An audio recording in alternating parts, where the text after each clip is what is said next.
Bangladesh bank যেখানে একটা অভিভাবক পত্রিকা সম্পূর্ণ নিষ্ক্রিয়তা দেখা যায়। আমরা বাংলাদেশ ব্যাংকের যে নতুন গভর্নর তার কাছে আস্থার জায়গা আছে, সেই জায়গা থেকে আমরা সেই পরবর্তী সময়ে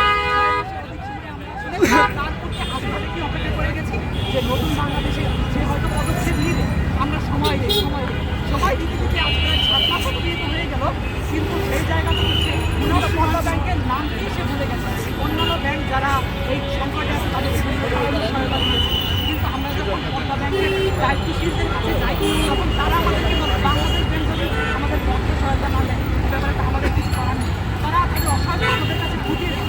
তারা যখন তাদের অসহায়তা আমাদের কাছে ফুটিয়ে দেয় তারা বলে ভাই আপনাকে মারবেন কাঁদবেন টাকা তো বের করতে পারবেন না। তারা আমাদেরকে এটাই দেখিয়ে দেয় যে বাংলাদেশ ব্যাংক ছাড়া আমাদের করার আর কিছুই নেই। তো সেই জায়গা থেকে আমরা যে কর্মসূচি